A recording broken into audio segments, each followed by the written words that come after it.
СДСМ не успеа да ја оствари целта и да го надмине резултатот од ланските избори, но не се разочарани од резултатите и сметаат дека се на добар пат. На советничките листи освоија околу 125.000 гласа или околу 30.000 помалку од лани. Партијата во прв круг доби тројца градоначалници во Крива Паланка, Богданци и Кривогаштани, а во неколку општини меѓу кои Центар, Валандово и Дојран ќе одат во втор круг.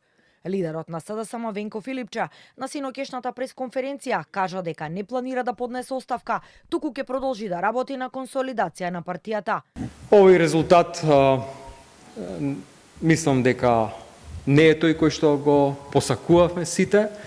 Меѓутоа би рекол дека, имајќи ги предвид околностите, не е лош резултат, посебно што не насекаде, меѓутоа во еден добар дел од општините навистина имаме зголемување на бројот на гласови, кога ги споредуваме со ланската година. Дали планирате да поднесете оставка ако не се добри резултатите, особено во градски?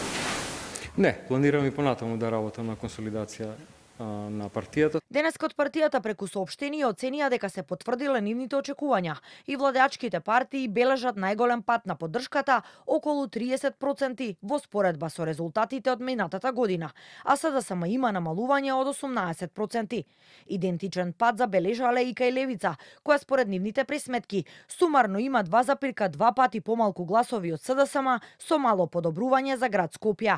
Трендот покажува дека ВМРО ДПМН со сигурност паѓа, а СДСМ со сигурност расте. Тезата на оние кои што тврдеа дека СДСМ се распаѓа, СДСМ ќе исчезне од политичката мапа на Македонија, се покажа како апсолутно неточна. Социјалдемократскиот сојуз на Македонија се враќа на голема врата. Иако актуелното раководство не гледа простор за одговорност за изборниот исход, дел од поранешните функционери сметаат дека реформи се неопходни за спас на партијата. Јас очекував преска кога се јави господинот Филипче дека ќе се понуди оставката, особено после ваков дебакал во Скопје, очигледно нема само критика и СДС свакако продолжи само ќе тоне. Мене ми е криво затоа што господинот Филипче е еден господин, изворен хирург и треба да се посвети на тоа. Очигледно дека во политиката не се снаги најдобро, особено што СДС резултатов е таков затоа што е продолжение на политика која што беше казната пред една година. Главниот сомнеш е дека се уште